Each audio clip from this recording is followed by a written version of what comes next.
Hello, hello. Yes, I do believe that's it. Hello? Hi, everyone. Hello? Hello?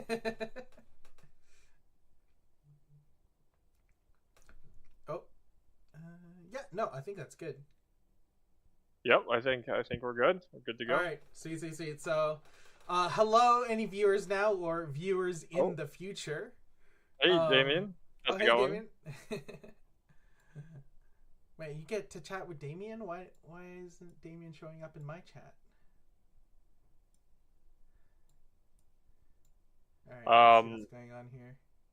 I mean you guess American English is faster. I don't know what to say.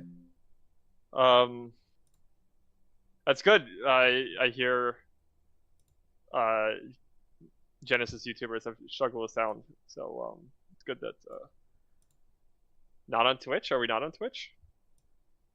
Oh, is Twitch not working? It should be working.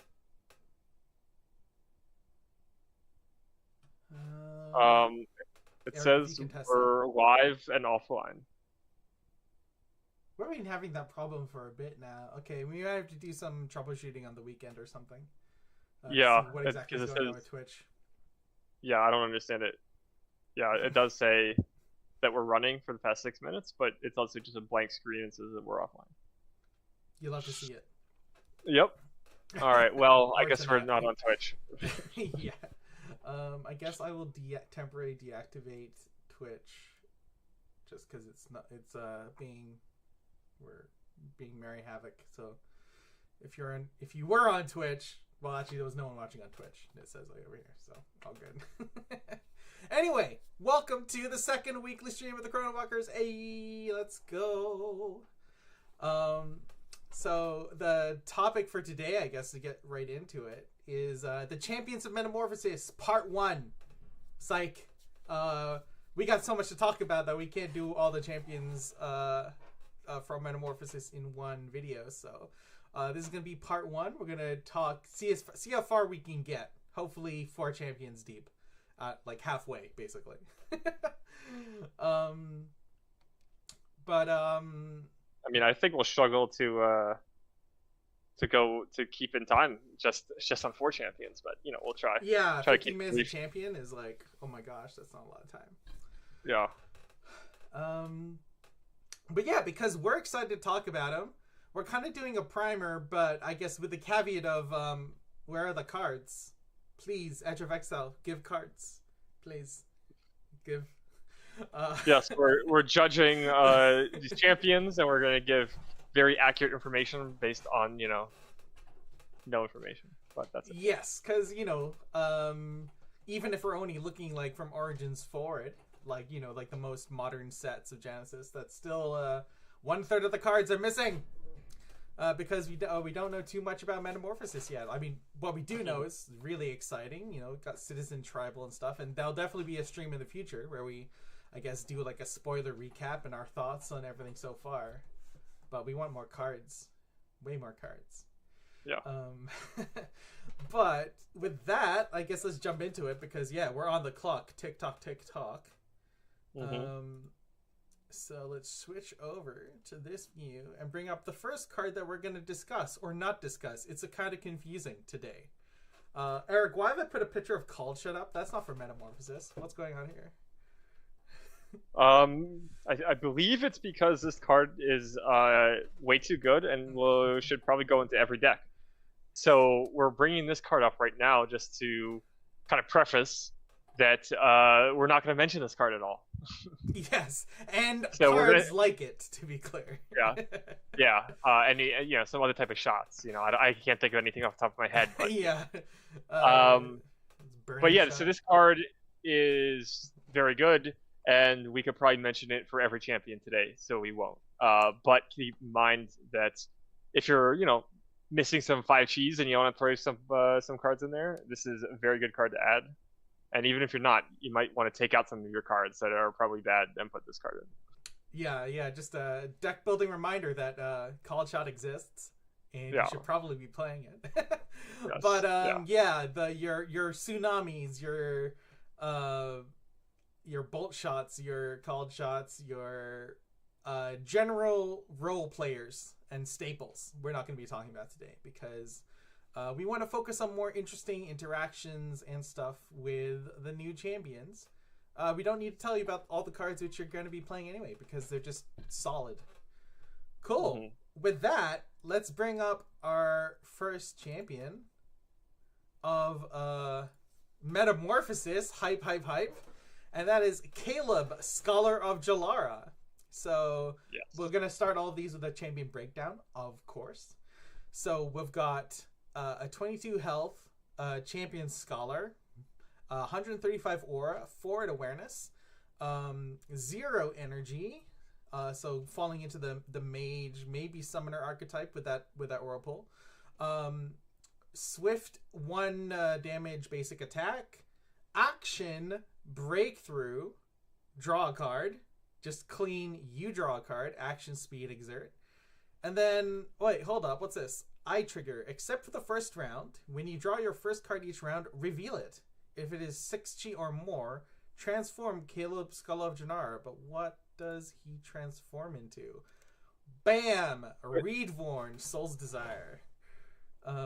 Just to keep going, I guess we got 2 energy on this side. We've got the 4 at awareness, so much better awareness. And then Eye Trigger, when a card goes to the opponent memories, except from the timeline or by resolving, you may play it by discarding 2 cards instead of paying its cost.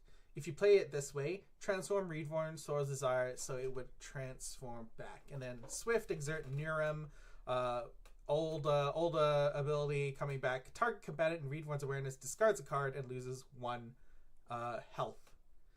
All right, I kind of just spieled out the entire card there, Eric. What are your first thoughts when you're seeing this? Oh, man. Well, first of all, that's a mouthful. We're basically looking at 2 cards in one. Mm-hmm. And this card there's so much to this card. This is probably one of the coolest cards, coolest champions releasing the new set. But we could probably spend the entire hour talking about these 2. But like, let's take a look at, I guess, the front side first, right? So we have the 22 health, so okay health, but not great. But the okay aura. I mean, good aura, but good aura, yeah. Good aura, but also, what else, like, it's nothing like that just completely stands out, right? And then you have the are we gonna have 8 1-hour streams? I don't. But then you have, like, this is the joke, that Nubia at home, right? You're spending an action to draw the card instead of just getting it for free. So you have, less aura. You do have a little bit more health, but only 2 more health. But like, you have less aura. You don't have. Hello in the works. How's it going? They will. Yeah. Yeah. It's pretty cool. Yeah, the use of the mirror is so great. And then, Caleb trapped it is like, so perfect. Silly Scholar. Silly Scholar. So that means that there has to be, I'm trying to think, there's so much to this, right? How do I distill it without rambling on for so long? Well, I mean, maybe we can go ability by ability. Yes, so we've talked about the breakthrough, which is, I'm going to love spending my turn 1, just hiding in a corner and drawing a card. I mean, what's better, right? So we have to look at the Eye Trigger, right, to kind of differentiate from Nubia, right? So let's take a look at that. So except for the first round, so you can't just like spike, the transformer first round, which I think is a good thing. You reveal a card, so that means that if you break through every turn, half of your card draw is going to be revealed to your opponents. Your opponents actually know half your hands. It's something to think about. We've never had anything like that. So this is actually going to put the kind of like mind reading, the onus on your opponents to actually know what's going on. And you might, even though it's a detriment, they might overthink themselves and get caught in that trap. But let's assume it's a detriment. So then we say, if it is 6G or more, transform Caleb, Skull of Jalara. So that means we want to have 6G pluses, right? However, when we think about that, assuming that we want to trigger that a lot, you want to have a lot of 6 Gs, maybe a little 7 Gs, and you actually do not want to put 8 Gs in your deck. This is something kind of interesting to think about.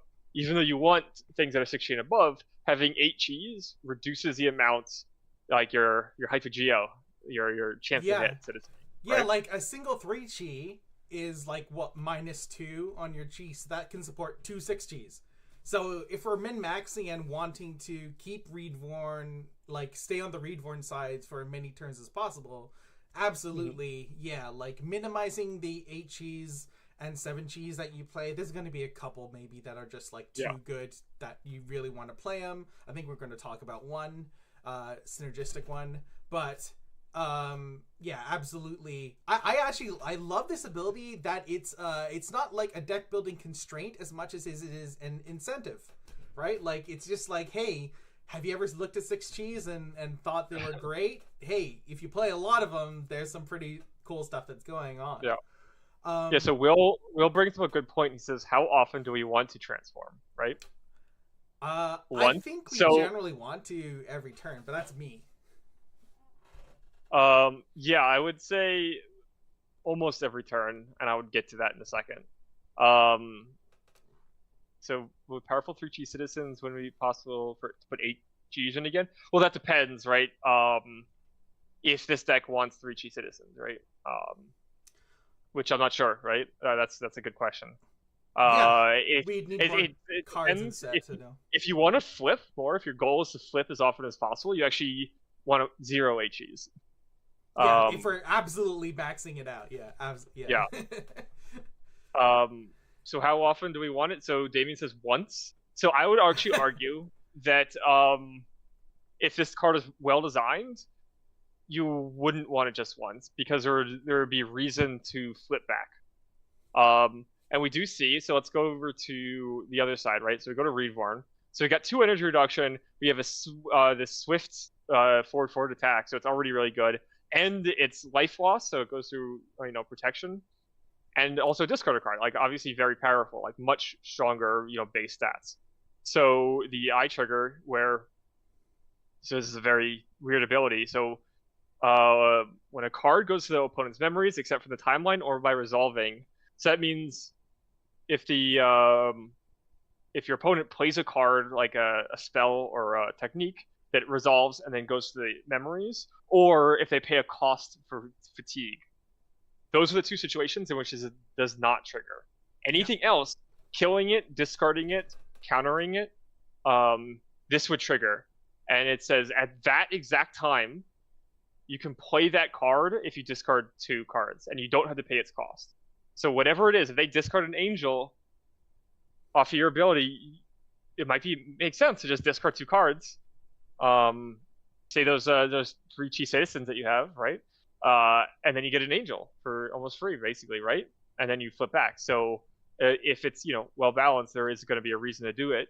And the breakthrough on the front side helps you get that card advantage to be able to trigger the flip, both ways. So they kind of help balance each other out. Yeah, there's going to be a cadence to playing Caleb and Reedvorn where, like, you're getting into Caleb to like draw a couple of cards, but you want to just, get the rhythm going so you can get back to the Reedvorn side and steal something powerful.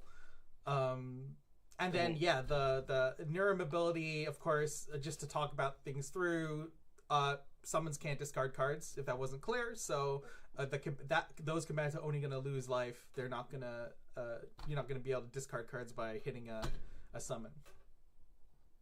Yeah, and yeah, well, I mean, we like math. I think, yeah, we like math. but to be serious, like if we're talking about an HE, like I'm thinking of a specific HE that you might want to put in every Axon deck. You actually don't want to put it in this deck because you already have I would not put Epiphany in this deck. Yeah, exactly, right? Like you wouldn't want to. And I don't see any other HE that would be remotely worth it. Yeah. But maybe there will be soon at some point. Maybe right? there will be soon. Yeah, like your opponent discards their whole hand. I don't know. Yeah. Anyway, but anyway, we could talk about just how this interacts, and we could go into hyper geos. We're not going to, because people are scared of math. Yeah. So unfortunately. let me just move Let's just talk Killer about to cards, the side right? here, and get our first cards in. So Yeah. I'm gonna try and make it all pretty for people who are watching from the future on YouTube.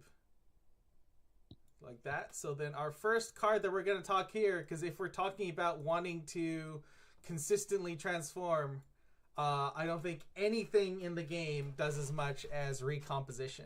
So Eric, want to take us through a quick breakthrough of this card? Yeah, so this is the free chi phage card. Already showed promise in Iblis, like a very good card in that deck. And this is just the action execute, pay 1 life, reveal the top 2 cards of your timeline. You may put any of them into your memories, put the rest back in any order. So you can put both into your memories. You can put 1 into your memories, none into your memories, and you can reorder them however you want. So again, assuming you want to flip, this allows you to do it almost, very consistently, I would say. Yeah, if One we're key min... thing to note. Oh, sorry. Go ahead. Yeah, I just want to say one key thing to remember, right, is you have to play this before you break through. So if you see a 6G and a non-6G, put the non-6G on top so that when you break through, you draw that card. Don't throw away the non-6G, put the 6G on top, and then break through and be like, oh, I can't flip anymore, or I missed the flip, right? Yeah. Because it's fine to have bad cards in your hand because you're just going to discard them to your ability later. Although the tricky part, I'm just though, realizing, about what if 2 people are playing Reedvorn at the same time, and then you discard 2 cards to play their card, and then they can play your card off of their 2 cards? Yeah, no, if you discard a card, they could, yeah. I mean, Reedvorn Mirrors, well, we'll have to see what goes down with those, but hopefully it'll be more fun than, it'll be hilarious for anyone watching, that's for sure. But yeah, one thing to talk about here is if we're going the recomposition route, we need to be careful about the number of energy spenders that we're playing, like, because you don't want to be, like, you're going to be wanting to play some, right? So just for protecting, like, your sidesteps, your whatever, just to stay safe. But if you're playing the recomposition and you find that 6G on top and leave it there, there's going to be a little bit of do I just take this damage so that I can get the guaranteed flip, which is like if you're building for, sounds like we need some sort of protective summons out on the field to keep us safe, and that's a perfect segue to talk about the best 6G in the game. They've got an entire YouTube channel named after him. It's Chrono Walker. We talked. Wait, hold on. Yeah, you're okay. You're about to say the same thing I was gonna say, right? We said at the beginning we weren't gonna talk about the best cards.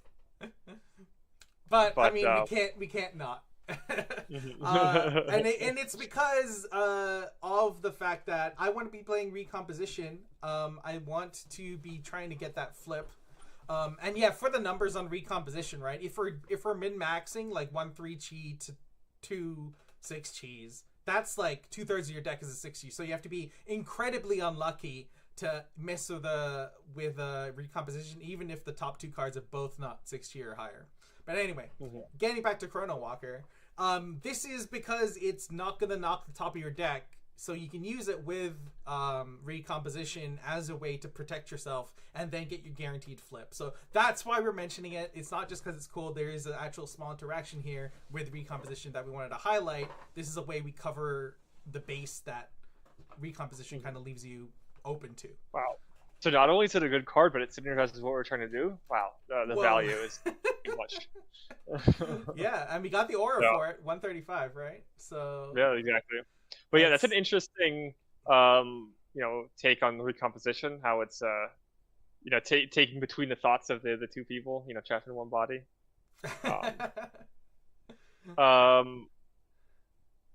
So just to be clear, the only reason you don't want 8 cheese is because you'd have a bolt for your 6 and 7 deck.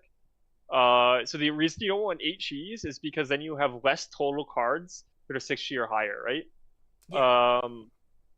We want to guarantee that flip as much as we can, because the immediate trigger of Reedvorn is such a powerful ability.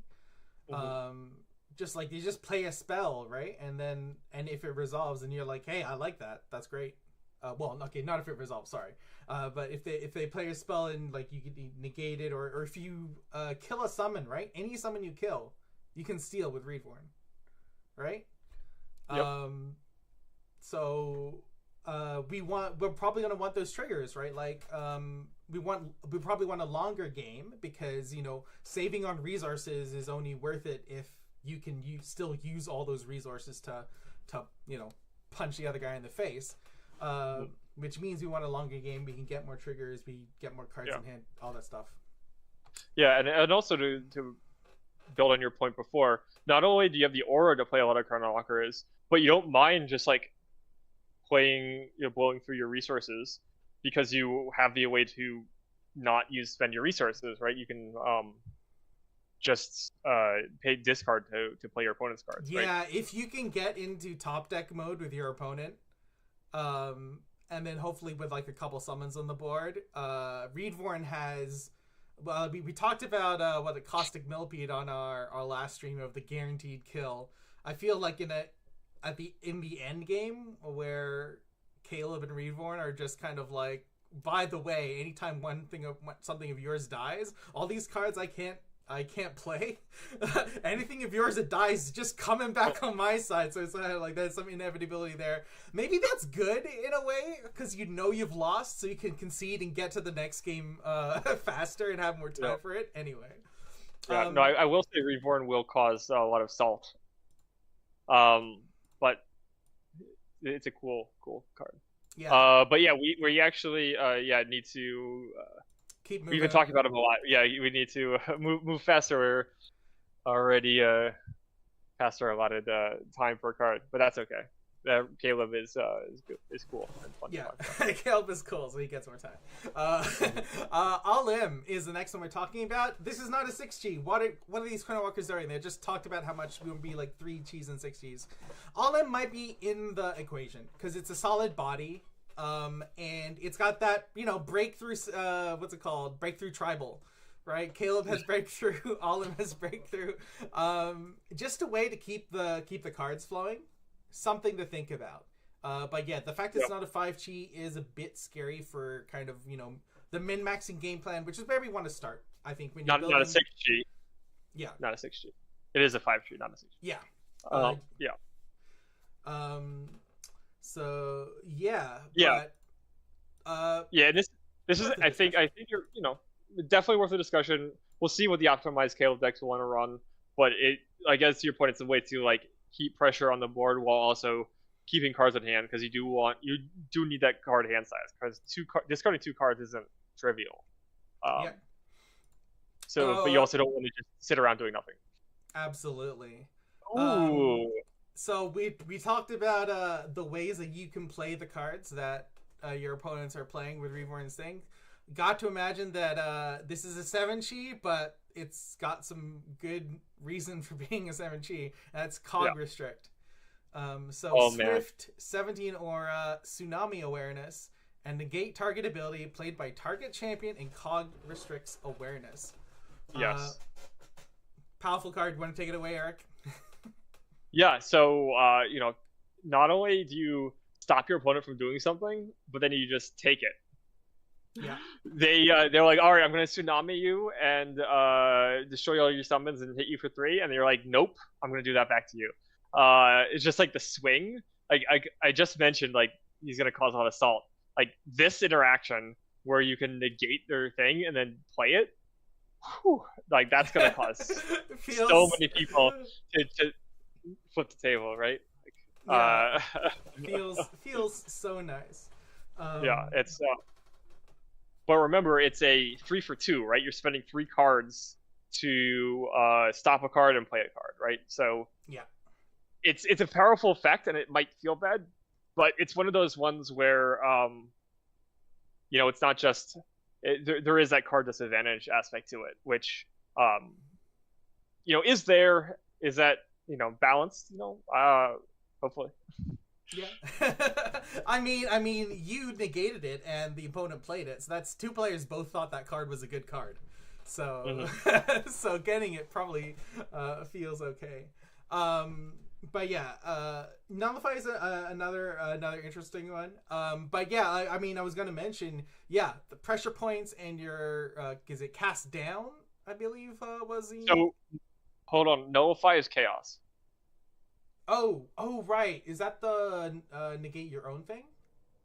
No, nullify is negate everything on the stack, I think, Oh, okay. if I'm not mistaken.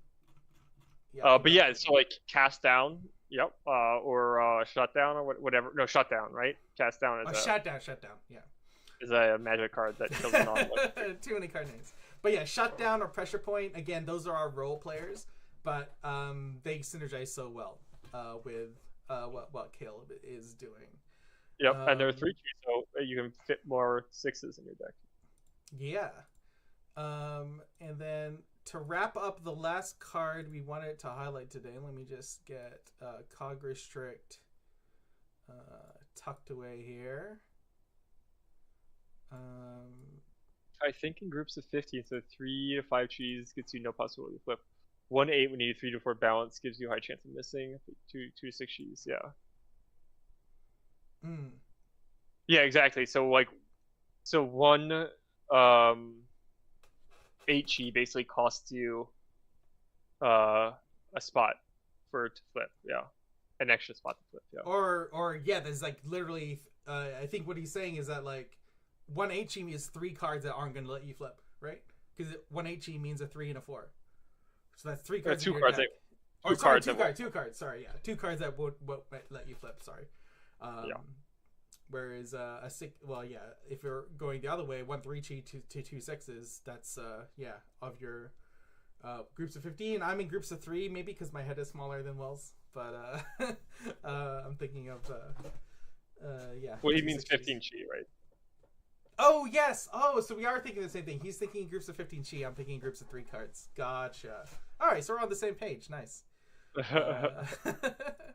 But that brings us to our last card for Caleb that we wanted to highlight in our little mini primer here. And that's Angel of Bliss, because between the Nuram and the fact that we're discarding cards to steal things with Reedvorn, seems a good reason to play. Like, this is one of those 7 cheese we talked about that might be worth the look, despite the fact, that it's going to, reduce your efficiency, like 1 3 chi and 1 7 means, I guess, in your group of 3, the last one's a 5, so that's 1 out of 3 cards is going to let you flip. But hey, if this is just a 6 power, 6 health attacker for 7 chi, those are some good stats. So yep, that's basically why you can pretty consistently trigger its effect.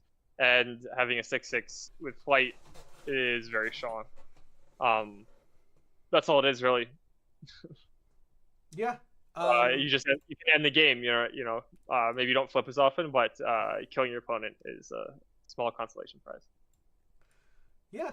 So yeah, I guess for those who want a little screenshot, obviously these aren't necessarily all in the same deck. Reedvorn was a little bit more focused, I think, into kind of a single deck idea, but in our further champion discussions, there'll be will be a little bit more spread out, maybe multiple deck ideas. But here's a little snapshot if you want to have a starting point for when you're building your first Reedvorn, or of like things that are worth examining.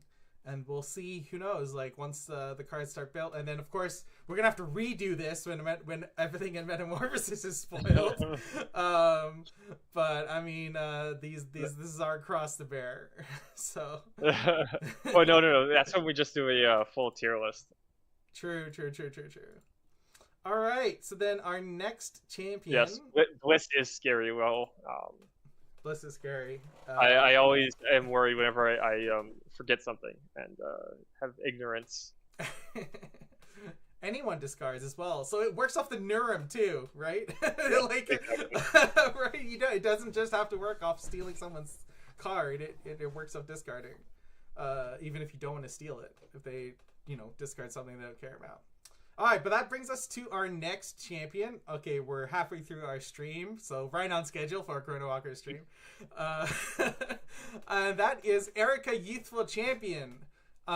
So 20 health, 150 aura, firmly in the I'm a summoner, and I've got the pockets to pay for it. Deep bank accounts of aura. Where exert back attack. I don't know. I mean, it's a pouch, I guess. We're in the pouch days, not pocket days of clothing design. And then we got an action, 6 aura and exert, conjure Duskwolf. Place the Duskwolf from your subconscious on the spot adjacent to you, facing the same direction as you, then exert it. So, talk about new Erica requires kind of talking about old Erica. And it would require knowledge about Duskwolf. If you wanted to do a super in-depth, accurate review. Yeah. Unfortunately, we don't know. We're going to just pretend that doesn't. Yeah. But looking at how things changed, the exert cost is the same, the basic attack is the same, but we've gained 2 health. And we've gained 50% aura, so to speak. Like the Conjure Exert Duskwolf only costs 6 aura instead of the 9 aura. 33% aura efficiency on your printed abilities, original abilities. Sure. Yeah, original abilities. So just to show what we had before, this is Baihu. This is old Duskwolf.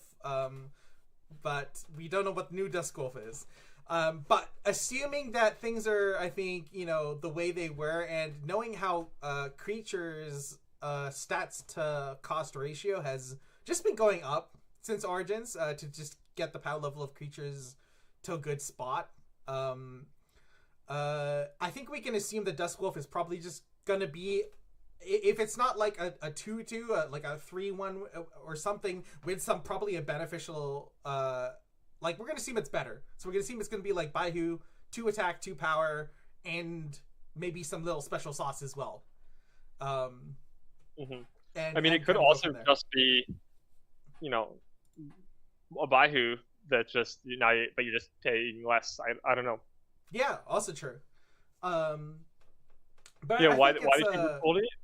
I mean, why did she rebuild it? That's a great question. Once we see what Duskwolf is, we'll be able to have a better understanding, right? Yeah. And she's in the same colors, right? So she didn't change colors. She just got 2 health and a new ability. Yeah, so like maybe it's a little weaker. It's hard to say, right? Yeah, I feel it wouldn't be, because Erica had some solid decks but never really got the competitive love before. I'd imagine the stats will probably be the same, if not better. I don't think that's an unreasonable way to assume. And hey, if it's not, then we'll just we'll just come back to Erica and take a look at what Duskwolf actually is. So it's no big deal. Yeah, not revealed yet. Yeah. So yeah, she we put her in the C tier every tier list, and no one really complained or argued with us. So I would say it's a good chance that Duskwolf might even be better, right? Because Erica needed a buff. Yeah. So there were kind of 2 main directions I saw Erica decks go in the past. One of them was Erica was when I was building just a casual long deck, because I wanted to be I'm gonna heal my creatures and buff them up and then have better combats. Then I beat someone playing Erica heal, and I'm just like, oh my god, this is so much smarter and better, because an heal deck is fundamentally what we call an A plus B deck. So you need your A cards and your B cards for stuff to come together. So if you're in a long heal deck and you draw all the heal cards with nothing to heal, then it just feels horrible. Erica always has a summon, so then you're never worried about the fact that your heal spell might not have a target. So that's one thing. And new Erica, I don't see that changing, right? We're still bringing in a summon. Yeah, just a solid thing here. But if we're on the heal deck, there was a card in Invasions that I would like to talk about, which is Spirit Guide, because heal is usually happening around you, let's be frank. And Spirit Guide does an interesting thing that I always thought could be, if I would be a heal deck, that I'd be interested in. So this is a standard 5 chi, 3 health, 3 attack summon. But it's got a trigger. At the end of Spirit Guide's turn, Spirit Guide must move to a spot adjacent to an allied champion if able. So that means that your Spirit Guide, like, you can heal it up, you can buff it up, and then send it out into the world. And then after it takes the hits, you know, like maybe it attacks but still takes some damage, it's just gonna pop back where it's ready to be healed again. So for the heal decks, this is one that I really like the texture and the play pattern that this kind of pulls out. So I'm kind of curious about whether this could work. Any thoughts, Eric?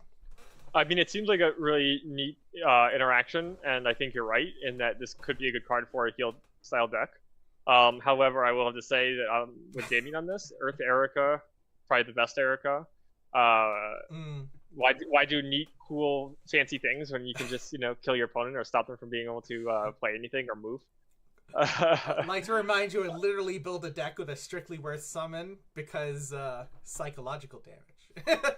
That's why by caustic millipedes, we did the math. It's better to just kill your opponent, but it's not strictly worse because it costs less aura. Got him. But yeah, actually, I do want to. Yeah, so it works. Yeah, so C tier, right? We did some tier lists back in 2022. I don't imagine too much has changed besides, you know, a bunch of new champions. But interesting that you like her for draft. I can totally see that. I can totally see that. Is she good in draft, Erica? Yeah. Well, like it just like it solves the I don't have a threat problem, right? Yeah, the consistency problem, right? And like this is just better because like the cost went down, assuming it's all the same stats. Like I will say, you know, there's a reason why Idris is the best summon. I mean, champion in draft because you know she spends 5 aura, you spend 9 aura, and then she wins. I mean, Idris is banned in all drafts I do. I'll put it that way. Or I mean, I think that's smart. I think if you're not banning Idris, then it really it actually reduces, you know, what's possible viable. Play pattern. What's viable. Which I think that's not what you want in a draft. Anyway, that's a sidetrack. But yeah, that's cool. I do think if Idris doesn't exist, then I can definitely see Erica being very fun in draft. All right, let's bring us to our final Erica cards because final Erica card because we kind of want to see more Metamorphosis before we get there. But this is for the other side of things. So Erica, I think you said, Eric, not Erica. I called getting you and the champion mixed up now. But Eric, I think you said you played against or maybe played with Erica Control, and like Landslide is like one of the big cards in that. Do you want to talk a little bit about that? Yeah, of course. So as Damon was saying, Erica Earth damage is best. I assume you mean Landslide Erica, and if you don't, you should. But yeah, no, Landslide Erica. I've played this a couple times. It's I think it's probably the best deck that I saw with Erica. You have a couple of threats, say Baihu's. You have some damaging spells. It could be wind slashes. It could be bolt shots, and then you have landslides. And you have the aura to play it, right? And you only need to play like 2 or 3 landslides, right? Because let me just take a look at landslide, right? It's 28 aura, so it's a ton of aura, but it has a tsunami awareness. It's 5 chi, so you can fit a lot of it in your deck. There's 3 damage to everything in its awareness, and it says if a champion or summon has been dealt damage by landslide, then exert them, and they gain stun until the end of the round. And stun means this champion or summon cannot move or rotate. So that means if you're going first and you can hit your opponent with this, and you have multiple in your hand, you can just play 1 every single turn, and your opponent literally doesn't get a turn. Unless they have movement tech, that they have to be able to play before they get hit by this. And you only need to hit them like 2 or 3 times, because you hit them, and then you rush them down with your things, hit them a bunch of times, and like, say you play Baihu, the next turn you hit them with this, then you have your Baihu go up, hit them, the next turn, you just play this, and then you attack with the Baihu. So even if your Baihu dies, you're still getting 4 damage off of it. And then you have other summons, and then you have some bolt shots. And then you just lock your opponent down and then burst them down. It's pretty brutal deck. And if it goes off, your opponent will not be able to do anything. It's actually pretty close to a lockdown deck. Yeah. So Erica and, control, always having that access to a threat, ready to hit face. Exactly. Yeah. And having the access to just anything. So Albihu gives you pretty cheap damage, right? Because like 9 aura for 4 damage is actually not bad. Yeah. And then not pictured, I guess, is all the other stuff. All we don't need to talk about the Berks, the bull shots, all the great stuff that's already in Thymos and Bellum. Fantastic colors, both of them, for both threats and removal / board control. But yeah, I do hope Spirit Guide turns out to be a better card in Erica than Landslide, but I have my doubts. But anyway, I think that's it for Erica, which is good. We managed to get back on track. Almost. Yeah, almost. Not really. And then here comes our next one. Oh, that's slight spoiler reveal there. That's okay. Isaac Jalarian Smith, champion blacksmith, 24 health, so already solid. 90 aura, so we're firmly in the fighter low aura range. 2 energy just reinforces that. Swift fire attack 2, so just a fire attack in the forward awareness. And then eye trigger, desperation transform. When your health becomes 8 or less, transform Isaac Jalarian Smith. And that brings us to Isaac Scourge of the Night, champion werewolf. So actually, before we continue, I do want to say, sure, before people actually start calling it Isaac, call him Isaac. I don't know. It looks like Isaac to me, but I don't know. But anyway, getting back on, looking at our awareness expands to be the full front, which is pretty freaking sick. You deal 3 damage to everything in your awareness. And then the backside of it is when you transform into Isaac Scourge of the Night, you gain 8 health and remove all exert markers from you. Eric, could I get a quick calculation? What is 24 plus 8? I think it's Isaac actually. That's what the math is. So I think it's 32. In chat agrees with me. It says that it's Isaac. 32. Hold wait. 32. With a 32. 3? Numbers can't go that high? The numbers can go that high? What? This is like, now they can. This is some new ground, it almost feels like. For champion health. What is going on? 3s are allowed, but they're sneaky 3s. But I think we can assume that we're always going to have access to that 32 health. The chance of you being at 10 or 9 life and then just getting burst down without a chance to respond, because remember, someone would have to basically combo kill you with damage in a single shot to get you from there, because that is an immediate trigger, and anything that causes your life total to change is going to cause that trigger to happen again. If somehow it doesn't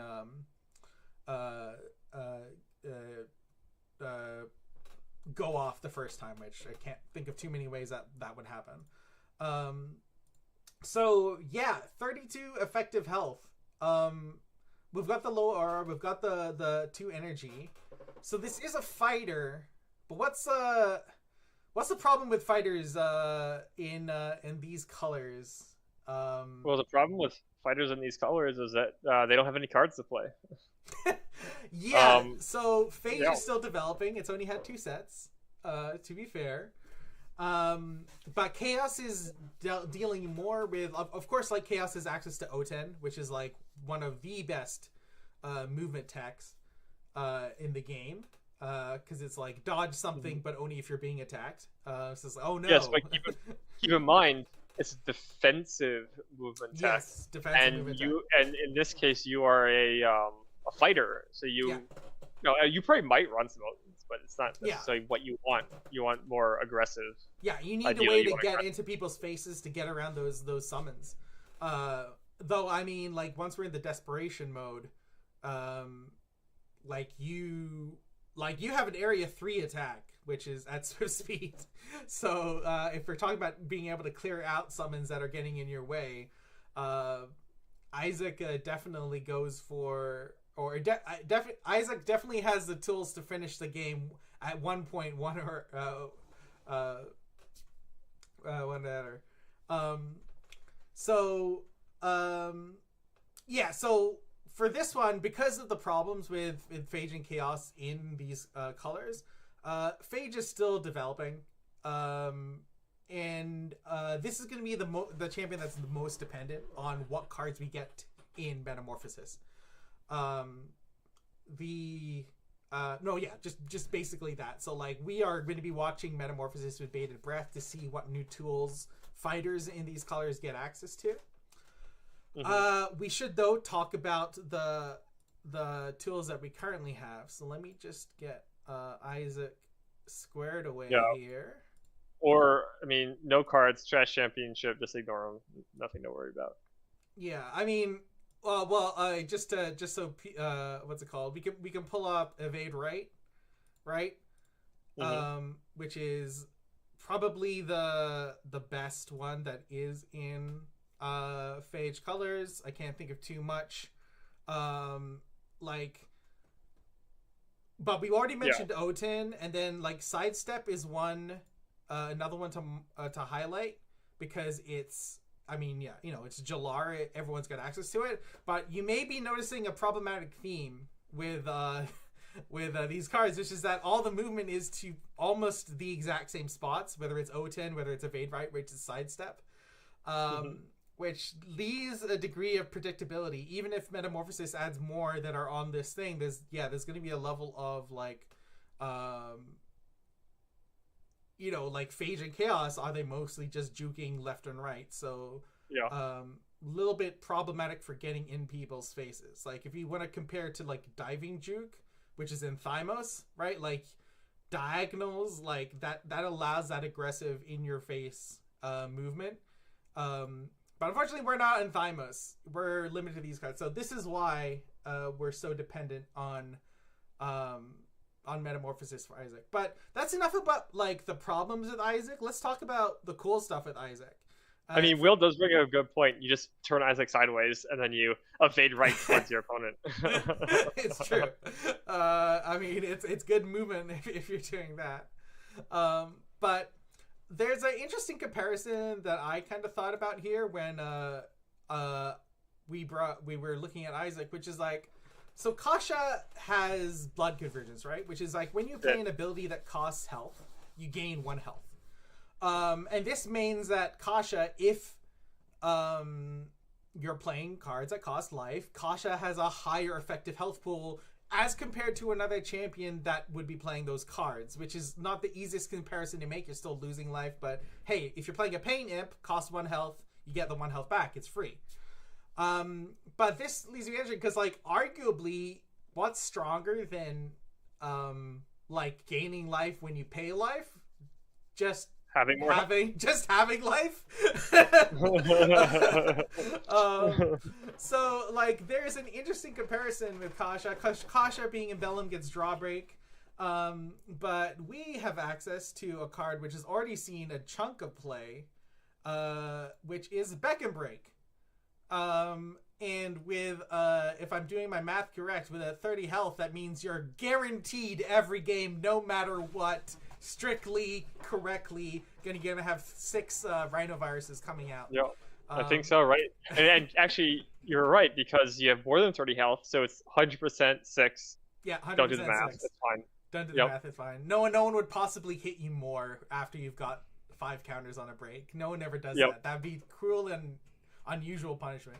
But yeah, this is a way for someone with a low aura like Isaac to get more summons out, and use his high health pool to gain a turn or board advantage, which some fighters often struggle with. So something like this, so the breaks definitely could work. Don't look at any of the chaos breaks; they're all trash. It's just a single tier, yes. Maybe sideboard card against the summoner will wipe it. I mean, whatever. Is Will is your new campaign after failing to ban Epiphany banning Beck and Break? Oh, Oh no. I guess But Beck and Break's not nothing to worry about. Break's time is numbered. You heard it here first, folks. The top secret Edge of Exile information getting leaked left, right, and center. But other cards to talk about on the same line are Blood Rakshasa here, right? Yep. 2 health, knocking yourself down from 32 to 30, and getting a 9 aura, 4 health, 4 damage summon in the 5G slot. That's really good. I've had fun playing this in Kasha. I can't see a reason why Isaac couldn't have a couple of these. They're so cheap for him. You're playing 2 or 3 of these, then the health you've lost just brings you down to the same health as the other guy, right? Like, it's completely fine. And then one thing I also want to kind of bring up on these cards that cost life is, and we'll have to see some future cards that cost life, because as in the work said, you like the 3 area damage without awareness. Yeah, it's really good.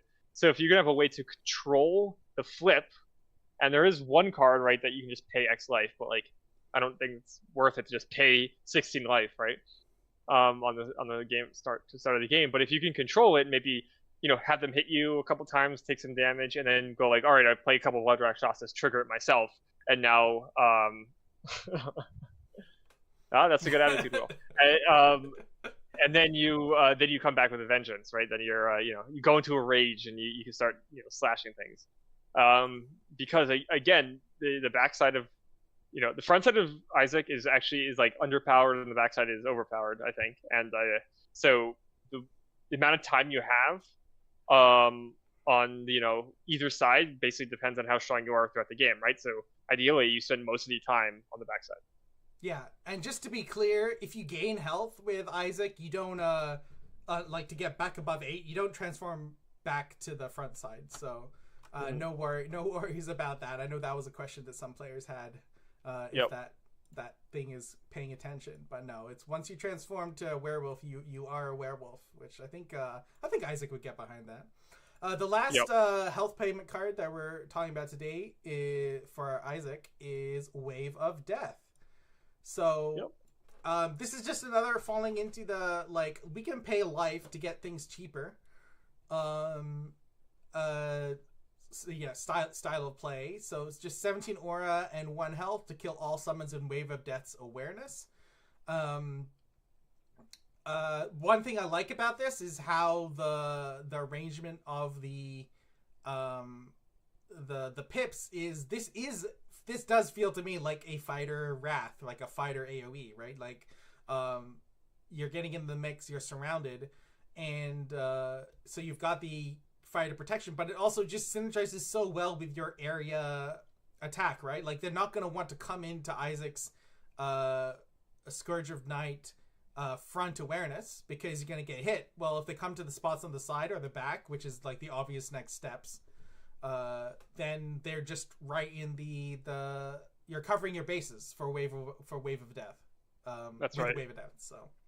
And it's a fighter you don't really want to waste your time with summons, so this is a good way to just deal with them. I thought it might be good in Kasha. Clearly, the designers did too because she's in the art. But with Kasha, because you had the higher aura, you would just play like Hellchasm or Rope Tornado or something like that. Just deal damage. And you can kind of afford it. With Isaac, this might be better, but it's hard to say. And Will says, "Oh, so Will, you would have won the entire thing if you had brought this." Is that what I'm hearing? Yeah, such a great card that could be for so many decks, and that would be for the Satyr, I guess. Satyr range was where I think Will brought to the championship. Yeah, I mean, I that would have been pretty cool. Because I wish I had been able to see this in play. It's an interesting card. I just not many people have played it. Cool. So, any final thoughts for Isaac before we pop over to our last champion for today? We'll go a bit over to 8:00, but hey, we do it for the fans, right? no last thoughts. If I have a last thought, it might take too long. So let's just go to the next. All right. So our last champion for today is wait, hold up. Let me just goodbye, Isaac. Thank you. You're sick though. Is Kai Yun of the Flames. So just talking through this guy right here. We've got 26 health. We've got a 4 at awareness, 110 aura, 1 energy. We're in Thymos and Bellum, which we've already talked about how great those colors are already. We've got Swift Exert, 2 holy fire damage to a target in your awareness, but at Swift. Why do I say but? I'll come back to that in a second. We got immediate trigger at the beginning of your turn. You may move, dash. We've seen that before. And then continuous flight. You can move onto spots occupied by permanents without flight. So, why did I say but there? Well, there's a little bit of a comparison to be made here because this guy looks kind of familiar, which is the Kun, right? So, like, just comparing Kai Yun to Kun, we've gained 10 aura, we've gained a Swift Holy Fire attack, which is nuts, like 2 relevant damage types, as well as the fact like going to switch from action speed is insane. The Kun previously with the dash trigger could move once and then so move off the dash, move once and then and rotate once, and then get damage in. But Kai Yun is effectively going to be able to move 3 times and rotate twice and then hit something for 2, which is a nuts area board control and board pressure. Anything else you wanna add to this? Because we've already seen how good Kun is, and this is Kai Yun. Yeah, I mean, a couple things before we talk about specifically this champion. This kind of like goes in the trend of the champions for this set. We have 3 flip champions, which are brand new, 1 non-flip champion that's new, and then we have 4 champions that are like updates of older cards, right? And this is obviously one of them that we're seeing. So yes, that's right, changes the flight. We're obviously going to get to that, of course. Yeah. And yes, the trigger the dash is immediate, so that's good. But only on champions it's immediate. So like let's just take a look at the stats, right? So if you look at the stats, we see we have 10 more aura, and we have the Swift attack. Like, it's hard to emphasize how strong the Swift attack is compared to the action attack. Because like Iblis, if you have an action speed attack like Iblis, you can never hit this guy ever, right? He just flies over you, does 2 turns, goes back, and you're like, I moved once and now I can't hit you, and then it just goes around and you can't do it. Like, at least with the old con, like, you could still actually fight, but like this new Kai Yun, like Iblis could just never do anything. So that's gonna be a thing. But so that's really strong, and Kun was already a really strong champion. So you can see just how broken Axe on it, right? Like, just to make these balanced, they need to give him 10 more aura, a completely busted attack upgrade, but he loses Axe on. Yeah, basically, it was just in the corner herself. That's right. That's how you play it. Iblis in the corner. Side. Yeah, or in the corner or on the side. Yeah. And then you have to play. Yeah, that's right. But yeah, just to highlight what Will has mentioned. But yeah, Will, it is on our little notes for the stream on the side. So we promise that we're doing our due diligence here. But yeah, Kai Yun ignores aerial because of the new changes to flight, right? Because before, the damaging something with aerial was linked entirely to the characteristics of an attack ability. So casts or any other like executes, all that stuff could just hit stuff with aerial no matter what. Or range attack. But yeah, if it was an attack ability, it had to have the range attribute in order to attack. But with the changes to flight, if you have flight, you can just ignore all of that text on aerial. So all the like powerful action speed, because action speed means something completely different with Kun or Kai Yun. But all the different techniques, attack techniques, you name them, they all can hit stuff with aerial if they're coming from Kaiyun. So this is kind of scary. I mean, but if it pushes aerial even further into a niche, I mean, I think that's kind of good. But by niche, you mean completely out of the metagame altogether, and we never see it again. Hey. Yeah. No, I mean, I agree on that. I think it's a good buff to this this champion. But yeah, I mean, I am a little worried, you know, because you do have that, as we talked about, the swift attack. It's gonna be very strong. But at least they don't have Chrono Walker or Tsunami, so you know, take the good with the bad. Well, let's see what are some good cards. I think there's like one former combo deck that is now a 1-card combo deck. Right? Yeah, so we got to start with a deck which is 50 copies of a single card. Looking at you, Jeff Pacino, wherever you are. And that is Stampeding Force.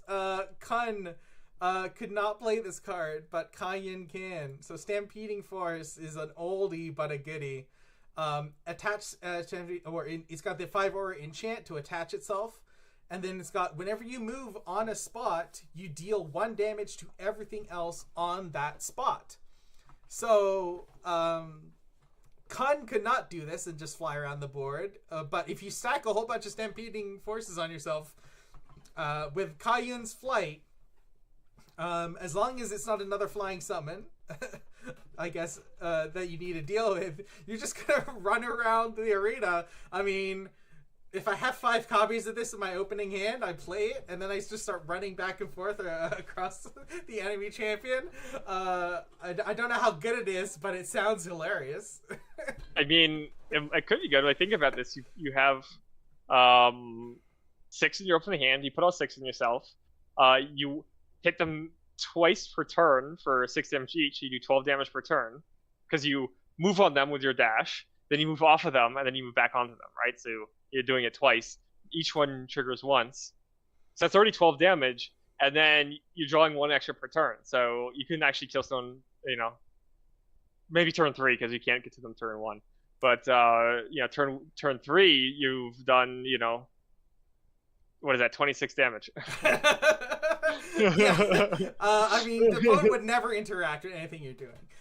For those who aren't aware, just because Stampeding Force is an older card with some older templating, because it does mention that spot, the triggers, which could occur, like if you had a triple movement card like Lunging Assault, you can move multiple spaces. The triggers do get linked to the spot in arena where the movement caused them to dump some damage. So it's not like you can like do a multiple movement card and then end on a single spot and then have like, I move 3 spots, therefore I'm going to put 18 damage on this spot. No, it's the trigger is linked to the position in the arena that where the movement occurred. So just so you know, because you know, like I guess as being someone on the Reels team, I've got to make sure that the cards are being described. In the works, are you guys working on new aerial dudes? I don't remember anything. So are we? Maybe. I mean, aerial is. Well, there's someone you could ask in chat. I don't know. Yeah, but I have no clue. Like honestly, I can't actually remember anything from what I've seen because cards change so much. So I'm the worst person to ask. You need to ask someone who looks at the cards less often. Yep. But you're the best person to show because you won't be able to spoil anything, so that's good. Yes, also true. It's tactical. What's it called? They Bliss, made me. Yeah, I know. Yeah, it's Bliss. They made me sign an NDA. They really didn't need to. There was no chance of anything getting leaked. Only incorrect information gets leaked. But yeah, there's Stampeding Force. It's cute. It's adorable. It's super cool. Let me just get Kaiyun over here and a bit smaller so we can make a little tableau for the end of it, and bring up our next card. Eric, do you want to talk about Lunge while I do some little adjustments here? Yep. As soon as you bring it up on the screen, so I know what it does. There you go. So this was a card from Invasions. I do like it quite a bit. So you have it is a 6G, but you have Swift 5 energy, base attack for 3. So you have forward awareness. So like 6G, only 3 damage. But then you also have Swift 5 energy, place yourself on a spot in Lunge's awareness. Okay, so you can alternate between, or you can choose between movement or damage. And then you also have the first time you resolve an ability of Lunge, you may resolve the other ability of Lunge by paying its cost. So this is like an entwine effect, right? You get to play both in either order you want, right? So you can both hit and hop, or vice versa. This could be a good combo with the Stampeding Force. We hit them for 3, then you hop on top of them, something like that. It could be a good way to like evade damage, where you could hit them for 3 and then you hop away, or you can chase something down like hopping and then hitting, or you can just do one or the other. You don't have to do both, right? If it's not worth it. So it just gives you a lot of flexibility. And I think having the flexibility is very strong, especially when your base champion is really strong. You can afford to spend chi on flexibility. Yeah. Another like while we're talking about abusing the fact that we can move so much, I mean, what about the fact that we could just make that disparity between us and our opponents even worse with a card that's already seen a ton of play, which is Snare. So this is just such a solid card, because like people are gonna have to burn actual cards to catch up with you. Let's be clear. Like if you get in a spot where you want to back off with Kaiyun, they're like you move so far across the arena, like one turn is all you need to get completely out of danger for the most part. Like unless we're talking about like the 8-chi, 7-chi haymakers, like your giant scorpions, your stuff that are pressuring multiple areas of the board.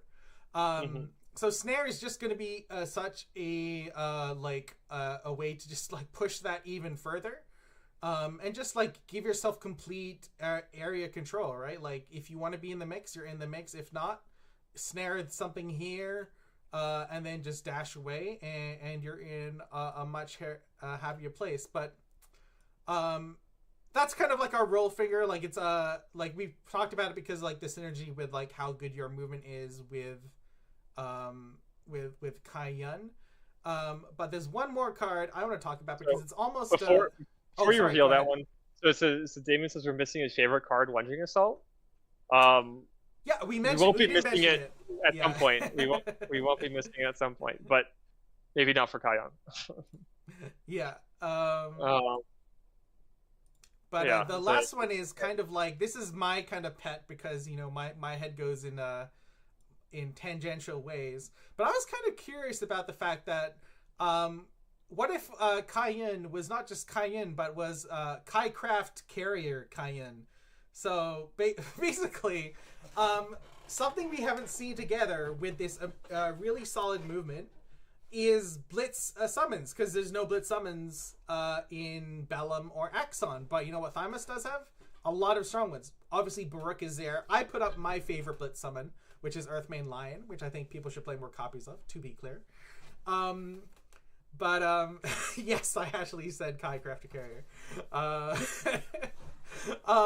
Because here's my concept, right? Like if we're going second, which for those who weren't aware, early days in Genesis when there were decks that were playing all Blitz, going second with the Blitz deck was just like an easy decision, because like the opponent takes their first turn, you run up, then it goes to your turn, you run up, drop a couple of Baruchs, and then what was that? Am I still yeah, okay, I heard some sort of a disconnect. Eric, want to say something? I just want to hello. Okay, hello? yeah, I think our audio is still good. Cool.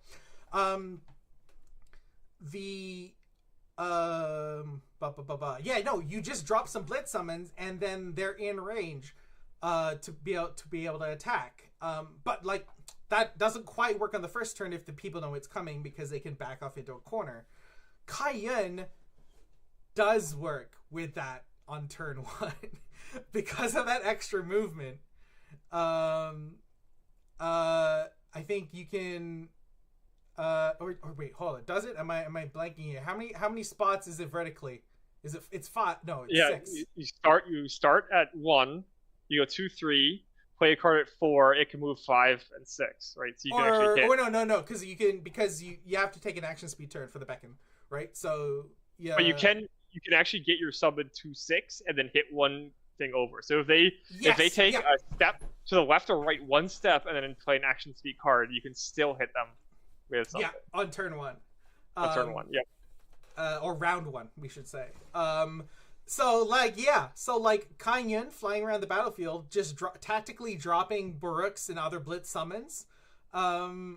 I think that sounds hilarious. And then running away. Yeah, you deal with this. Here's a present. Bye. I think that sounds like a good time. So, we went 10 minutes over. But I think, well, unless you have some final things to say, that was our part A of the Chrono Walkers speed run, but it's still slow because they're the Chrono Walkers, the Champions of Metamorphosis before this set. I think good for now because it's getting late, but that was good. I think we got some good talking through. Hopefully everyone knows how to play these champions to their max potential. Ignoring the fact that we don't know any of their cards. Right? That's it. Yeah. But as always, like, share, and subscribe so that you can find us more often. And I think, is this probably going to be our usual time, I think, going forward, Eric? 7 p.m.? Yeah, so, we'll lock that in. So, next week, come back here for 7 p.m. and hang out with us as we do the other 4 champions in Metamorphosis. Yep. Yeah. And we might even have more cards by then, too. Oh my gosh. Yeah, at least one, right? There's got to be at least one more one card, whole right? card. They can't do a weekly stream without spoiling a card. That's illegal. Yeah, of course. Yeah. I mean, that means in 3 years we'll have the full spoiler set. That'll be great. Oh my gosh. All right. Well, yeah. Thank you for everyone who watched, and we'll see you in the arena. Yeah. Bye.